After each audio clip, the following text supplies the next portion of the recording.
প্রধানমন্ত্রী তারেক রহমান বলেছেন, শহীদ রাষ্ট্রপতি জিয়াউর রহমান স্বাধীনতার অনিবার্য চরিত্র। দীর্ঘদিন ধরেই তিনি স্বাধীন ও সার্বভৌম দেশের স্বপ্ন লালন করেছিলেন।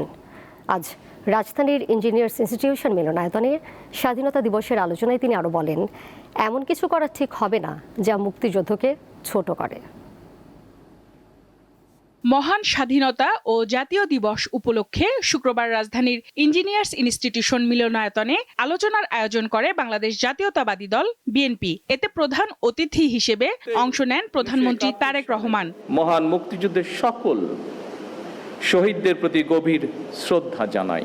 বক্তব্যে প্রধানমন্ত্রী বলেন, মুক্তিযুদ্ধ বাংলাদেশের ইতিহাসের শ্রেষ্ঠ অধ্যায়। শহীদ রাষ্ট্রপতি জিয়াউর রহমান ছিলেন এর অবিচ্ছেদ্য অংশ। আমরা দেখেছি অতীতে যেভাবে শহীদ জিয়াউর রহমানকে, তার অবদানকে, তার কাজকে খাটো করার চেষ্টা করা হয়েছে, এর থেকেই প্রমাণিত হয়েছে শহীদ রাষ্ট্রপতি জিয়াউর রহমান অবশ্যই বাংলাদেশের মুক্তিযুদ্ধের একজন অনিবার্য চরিত্র। অতীতকে শ্রদ্ধা জানিয়ে সামনে এগিয়ে যাওয়ার ওপর গুরুত্ব আরোপ করেন সরকারের প্রধান নির্বাহী। এখন পিরিয়ড হোক রেগুলার বা হেভি, প্রয়োজন মতো কনফিডেন্স আছে রেডি। Play with confidence. স্বাধীনতা এবং মুক্তিযুদ্ধের যে গৌরব গাথা, তা নিয়ে আলোচনা হবে, গবেষণা চলবে। তবে আলোচনা, সমালোচনা কিংবা গবেষণার নামে এমন কিছু করা বা বলা অবশ্যই আমাদের জন্য ঠিক হবে না, যেটি আমাদের স্বাধীনতা এবং মুক্তিযুদ্ধের যে গৌরব ইতিহাস, তাকে কোনোভাবে খাটো করতে পারে।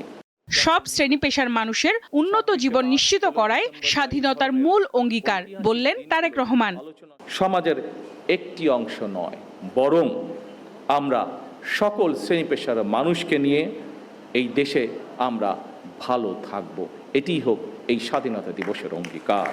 সবার সম্মিলিত প্রচেষ্টায় স্বনির্ভর ও সমৃদ্ধ বাংলাদেশ গড়ে উঠবে আশা প্রধানমন্ত্রীর।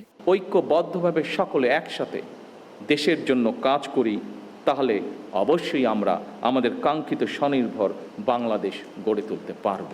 সঞ্জিতা প্লাবনী, দীপ্ত সংবাদ, ঢাকা। সরকার